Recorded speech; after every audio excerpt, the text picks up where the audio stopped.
point. Then I'm going to get into my PowerPoint and explain the whys. Okay? So the majority of my work, well, a big part of it is water knowledge systems. And I break that down into 3 sections. There is the spiritual understanding, a seasonal understanding, and a practical understanding. Okay? This revolves around the property that I have, and then I'm developing in a certain way. I'm utilising Indigenous knowledges to do that, but very much after the fact. Okay, so I'll continue, it will become clearer. Also, the river knowledge, the water knowledge systems help to work with meteorology in a way. And if you look at that picture there, that's actually the property.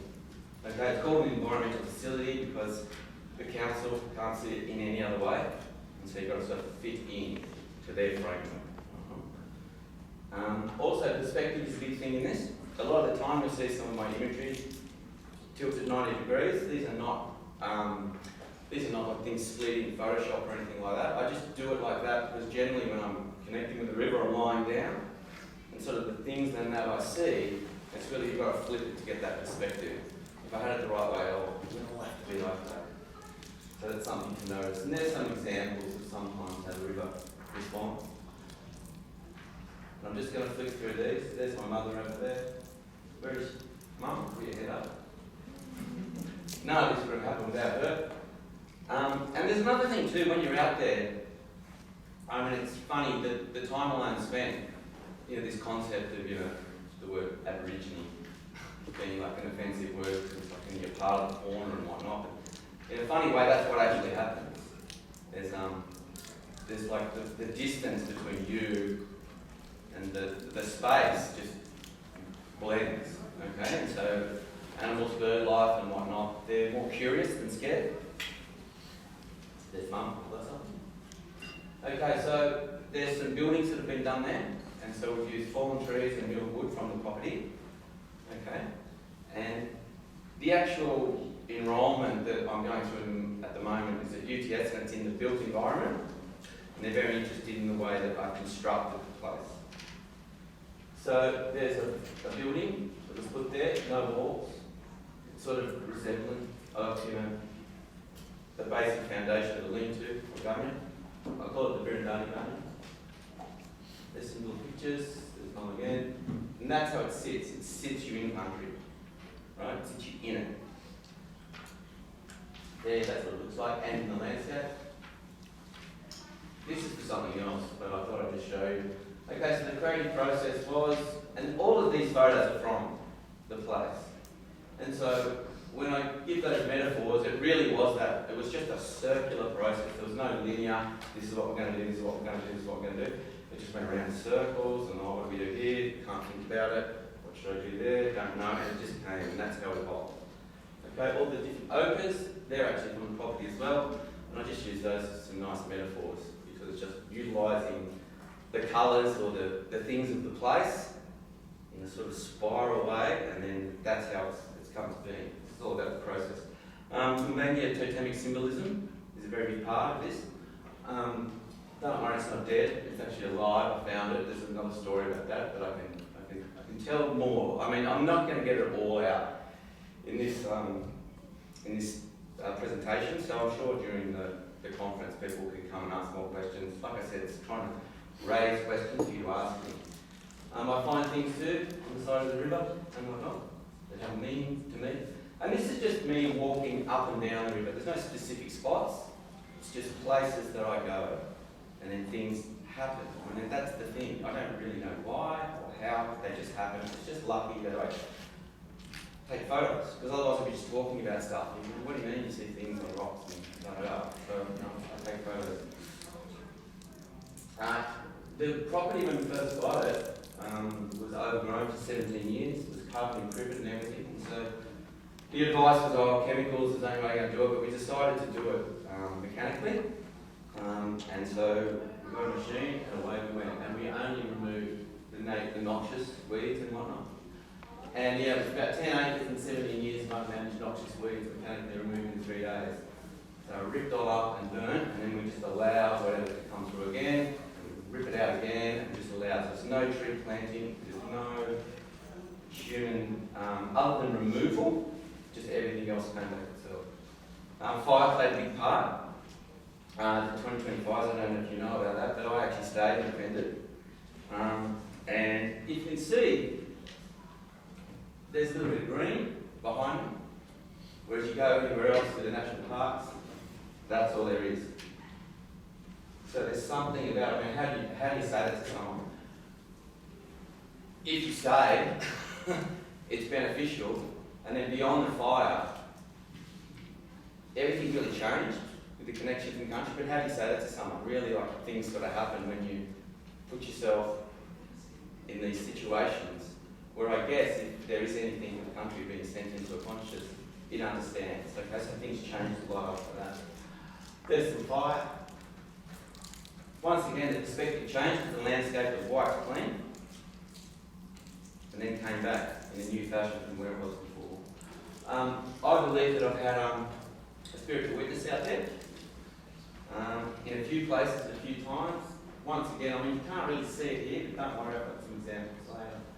You can't really see it, but yeah, I mean, that's up to other people to judge, I think. There's always a sense of adventurism out there. You're always dealing with the natural environment. You're dealing with fires, you're dealing with floods. If you want to get there, you've got to get over there. And the climate is 0 to 40 degrees. So it's interesting that it can give you different environmental conditions in which you can exist out there.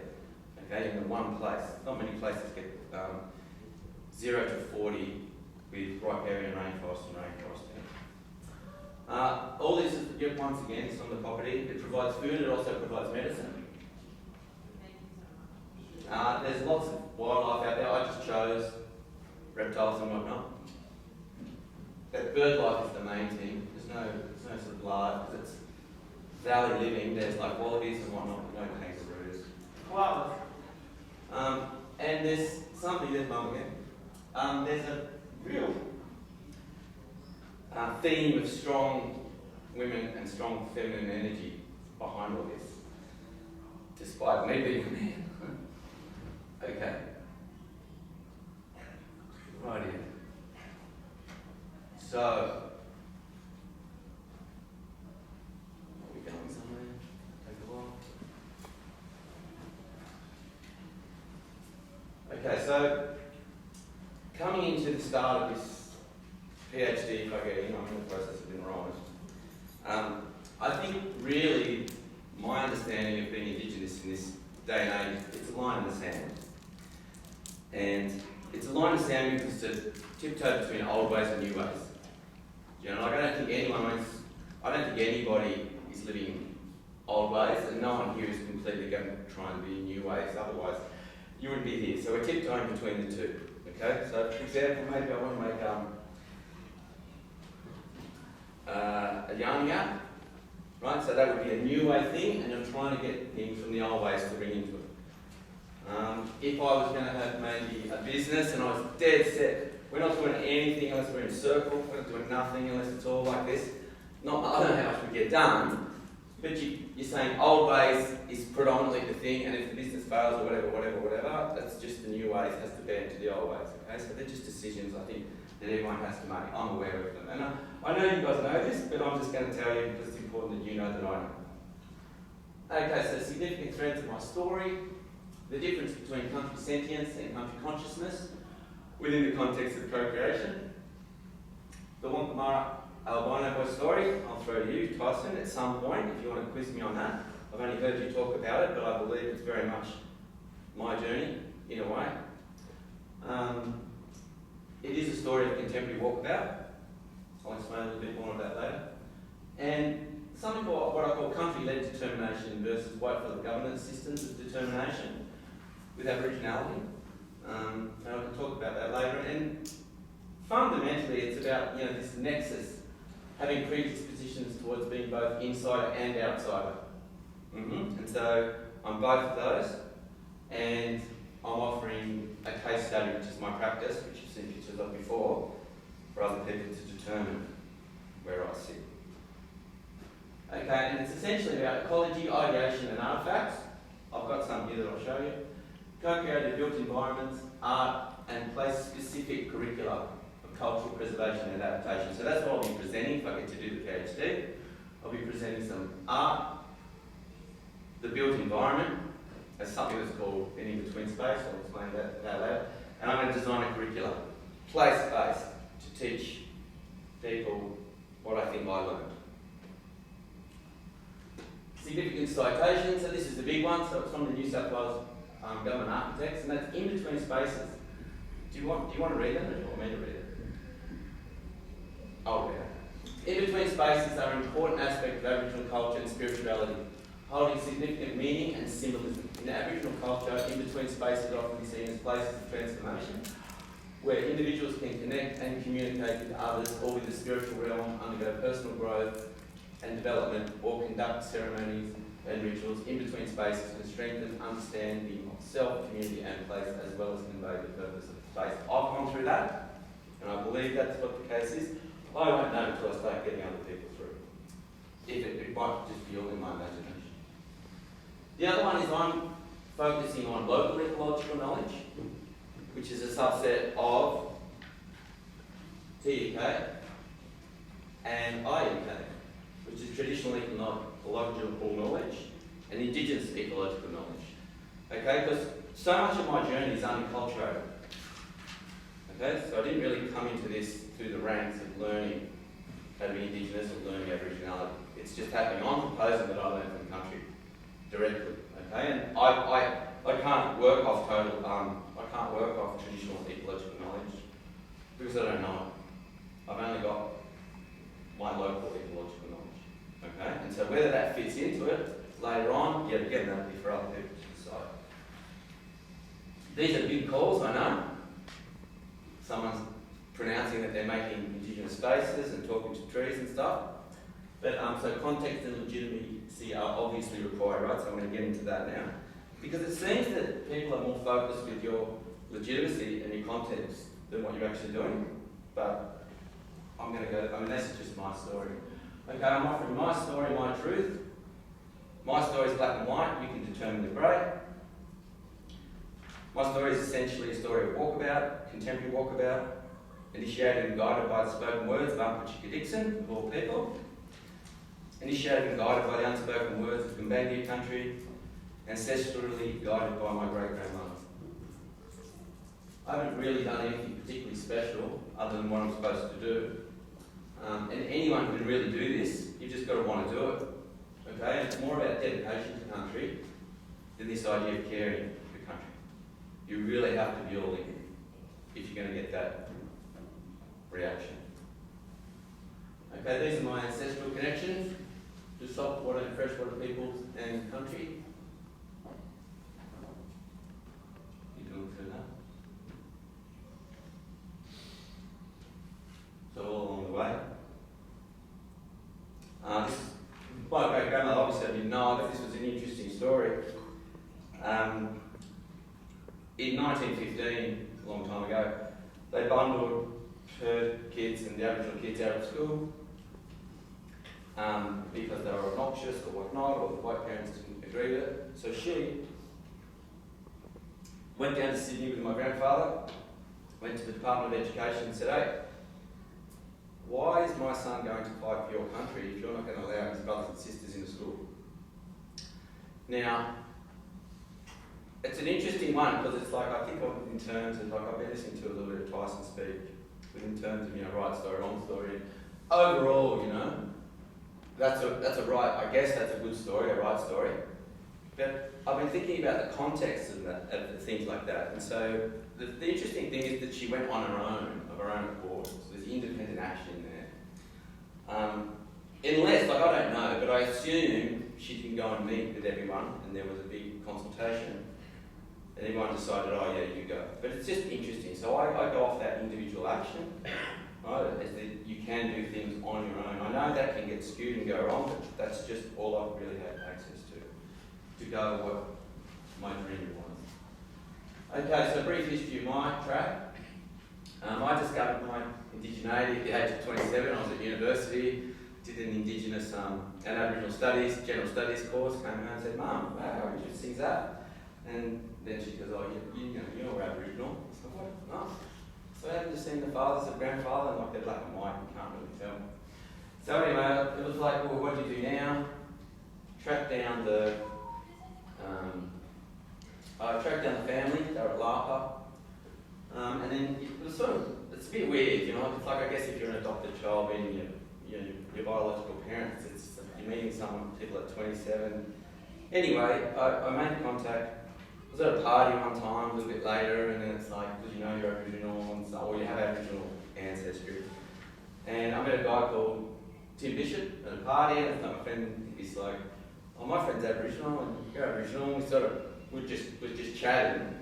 And I at the time was making music, and he was just out of their garage, he was doing some dancing, and it was like, do you want to try and do something together? I don't know, it'd be interesting if you saw something in my music or whatnot. So we sort of got together to try and do something, and somewhere along the line it was like, well, I better go and check if I can do this, like who am I? You know, like, so I went back and saw Aunt Gloria, and she said, I said, look, I'm going to do this dance thing with this guy Tim, and I don't know, like, can I, or what do I do, or, and she said, oh look, you go and stay, and I'll get Uncle Chick, and I didn't know who he was at the time, which is interesting.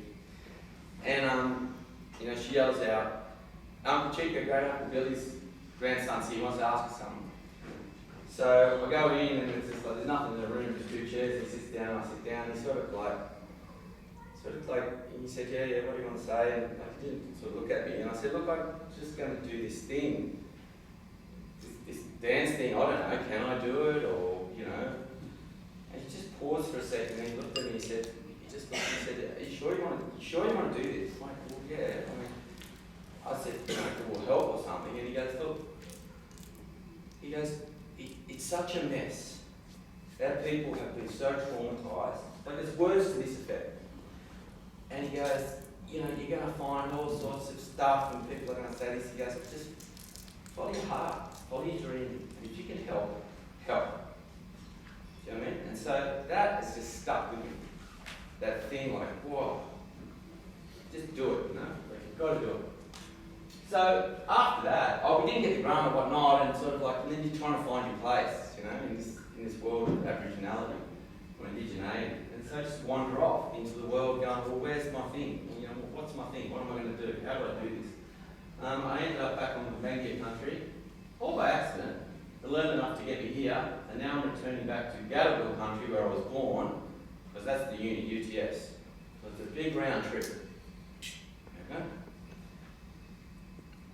Am I Indigenous? Am I Gumbaynggirr? And that depends on who you ask. I found that I think sometimes it's difficult for people to move into communities initially, right? You've got to sort of have something to offer or to do something. I mean, this is just my journey. So I've got some questions here that I sort of ask myself when I'm determining that, and they are. Am I, when I say am I, we, I'm really nothing without the property because that's the only thing that I'm sort of doing. Engaging with the co-creation or discovery of place, memories and experiences of a life lived in Gumbaynggirr. I'm going to say yes. You guys can judge that. And my artifact's really the thing that's like, well, has he or has he not? Is it fragmented yet? And can we extrapolate out of that? Of course, that's what this is all about. Trying to take little things that I know and expand them. Is what we're doing increasing the capacity for what can be known? Took that from Tyson, I heard him on a podcast talking about it. That's really interesting. Yeah, because essentially, the uni didn't get what I was trying to do until I said the word independent variable. And then they went, oh, do you know what I mean? Like, so it's almost like a laboratory, you know? And it's a laboratory, and that whole word, like mundane realism. Like, she's looking at it, she's going, what's mundane about that? It's like, well, that's how it was. You know what I mean? So we're trying to bring people through that. Eventually, if it all happens, the idea is to bring people through that and see if they've had some sort of experience, like myself. And have I returned from a postmodern walkabout? You know, did I journey through a rite of passage using time alone to reflect upon spiritual matters, entangled consciousness, and discover who I am? Well, yeah, because it was pretty much a solo project. I did try and get people involved, but generally the whole thing is like, oh, we've got our own thing, we've got our own land, so it's sort of like stuff. Anyway. There. Okay, yeah, so...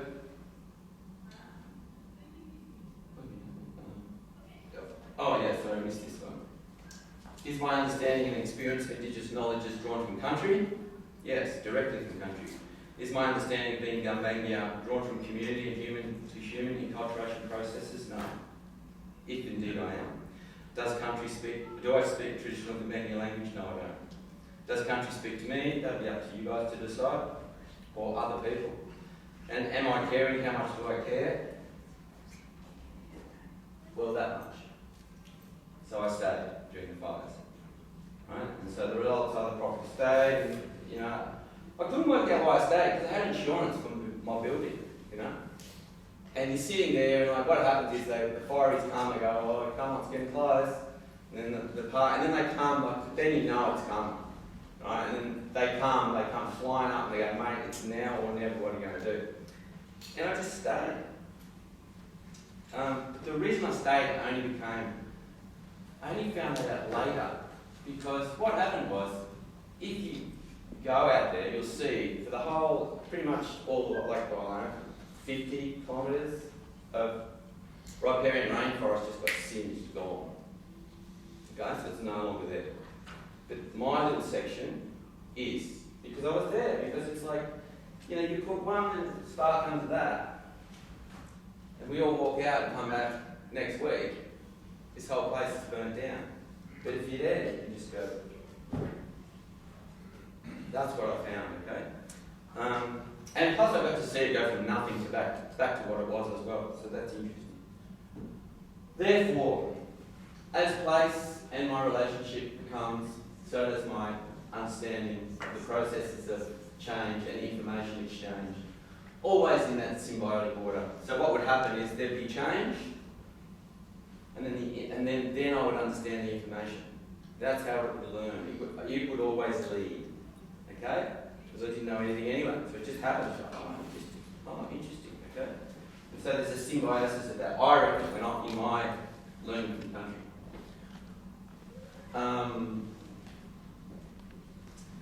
And my path back into indigeneity was formed through the process of co-creation of place. It's an experience in entanglement. Hence our research primarily deals with the foundational nature of Indigenous knowledges. The ancient and traditional closed-loop aspects of Indigenous knowledges play a role, but mainly referential in search for commonalities, synchronicities, and moving forward synergies. So the interesting thing is, did I discover things that are other parts of knowledge, and how did I discover them if I wasn't sort of taught them? I've got some people. There's one person here that knows that I do absolutely nothing. It's not like I was doing it, sneaking notes, but they came for help. Like, what the hell do I do? And she just said, Pete, where is she, Jackie Williams? I'll throw it to you later. So obstacles, right? You've got to be up for truth telling here, and this is just my truth, right? There's no offence or anything intended like that, but this is just my story. The main problem is this whole thing about, you know, you're not Aboriginal, no one knows you. You're not from around here. You know, you're a white fella, da-da-da. Okay, so that's, I mean, I'm sure lots of people get that, but I got that too. And that sort of thing makes you want to give up on it.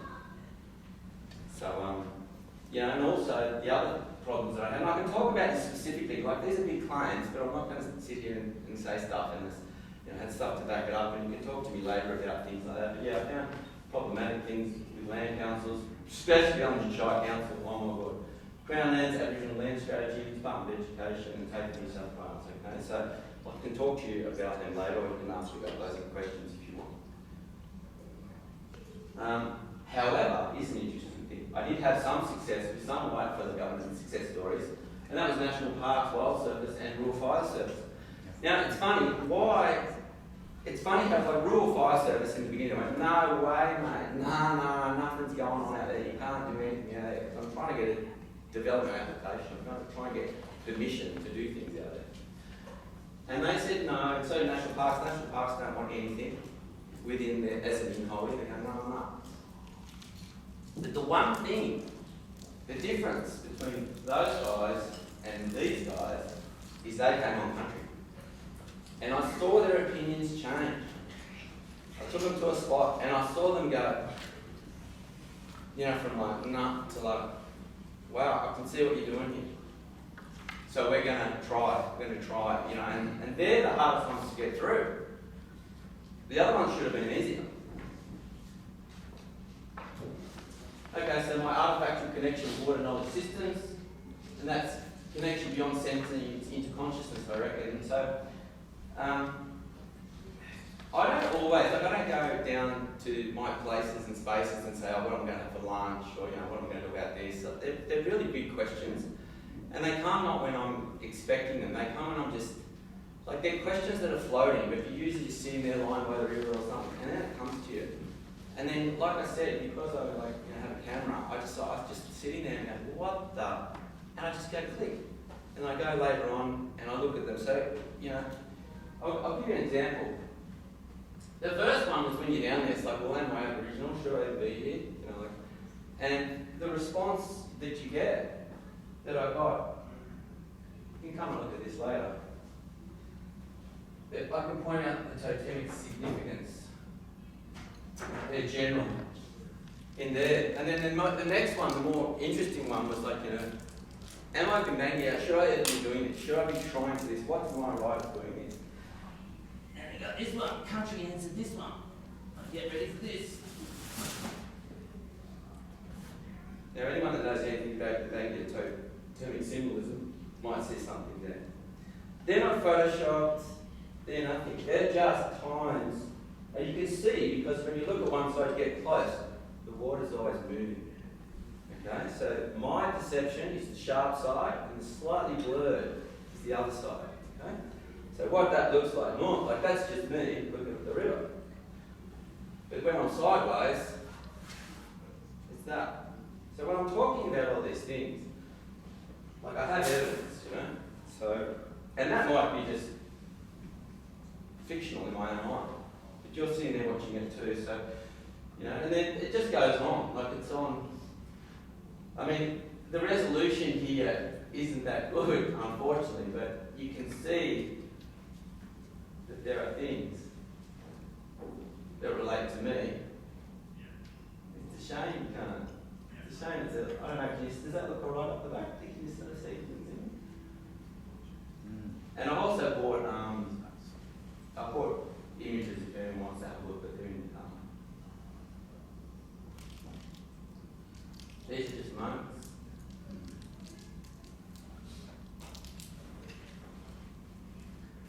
So there's an interesting thing too with, where's my mum? Mum, stand up. But, you know, this whole idea of reflection things, like I took this photo of Mum, it's funny, and it's like, oh my God, the reflection's you, not your mother.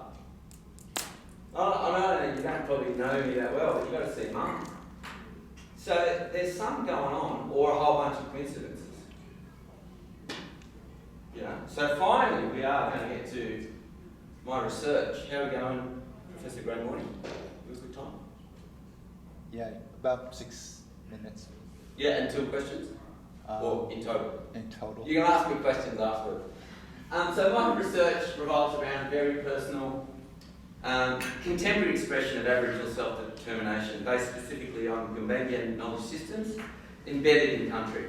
Understanding that these knowledges, while often thought of as ancient, should imperatively be known and experienced as foundational, existing since the dream time and still accessible today.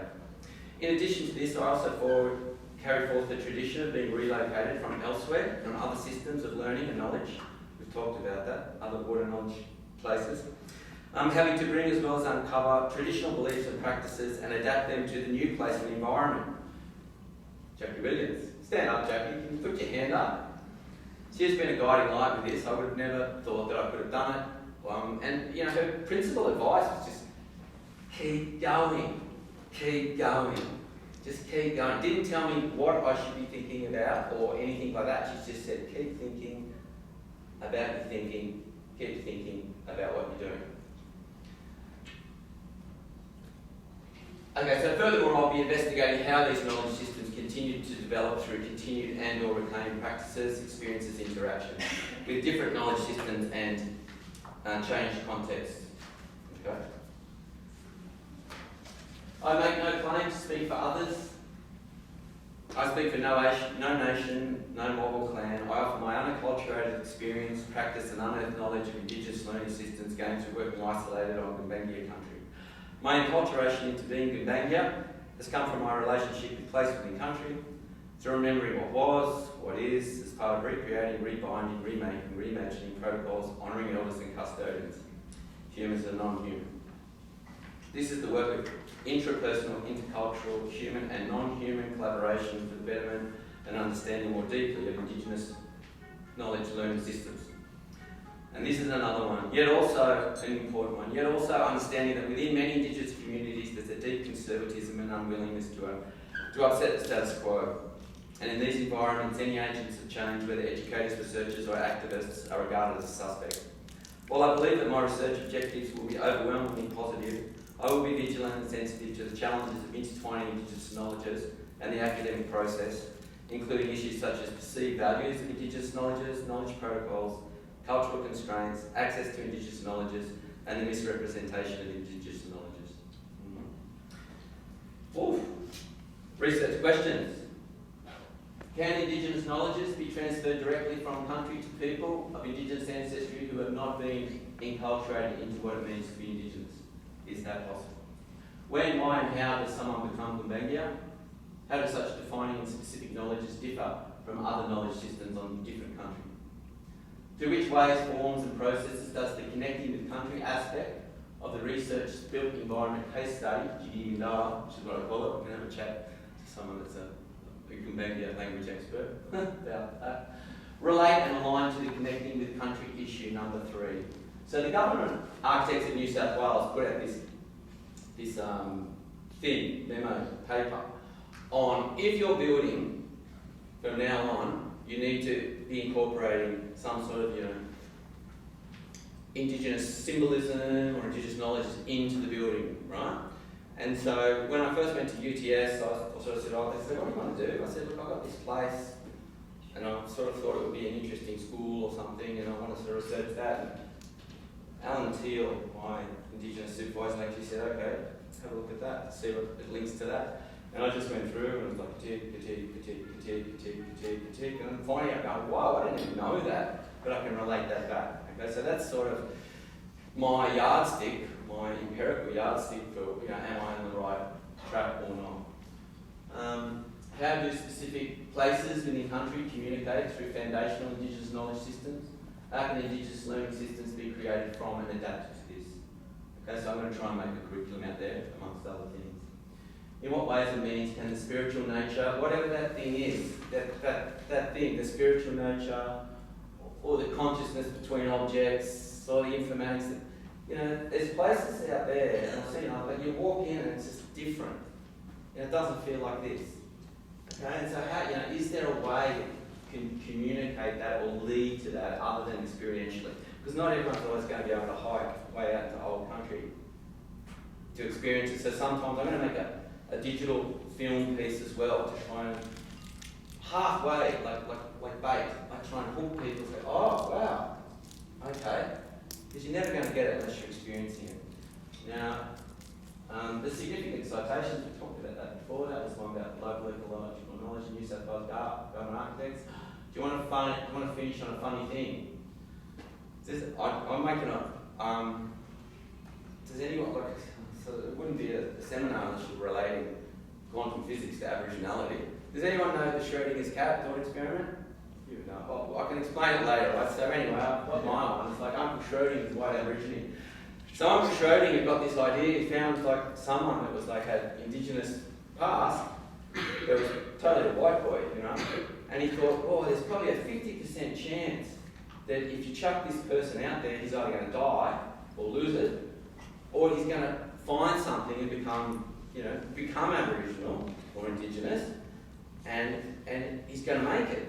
And the thing is, we're going to put him out in the country and no one's going to look at him, right? And if you understand the observer effect, what's the one thing you've got to do to find out whether he's Aboriginal or not? What's the one thing you've got to do?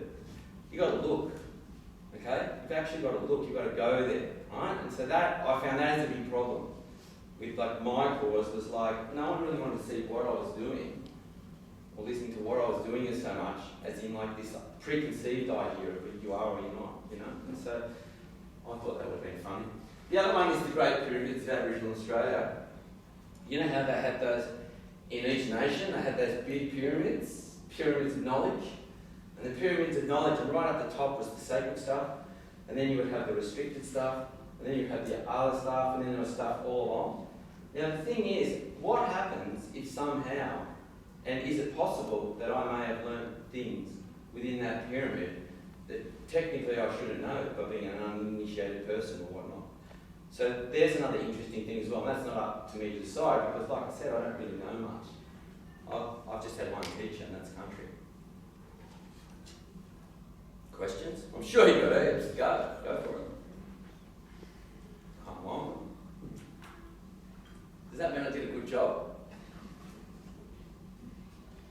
I would have thought you would have a question. It's funny, because I've listened to you a lot. I feel like I know you. You're looking at me like, who's this guy? But as the conference goes, right, by all means, like, so much of this needs to be fleshed out. But I didn't know where to start. I had a lot, so I just thought I'd just quickly. That's that time. Well, yeah. Yeah, let's go. Okay, thank you. In the afternoon, if you look at your schedule, I've built in an overflow for questions that haven't had a chance to get answered, or addressed. So that will happen in the afternoon. So knowing these kinds of things would happen, I've built that into the system.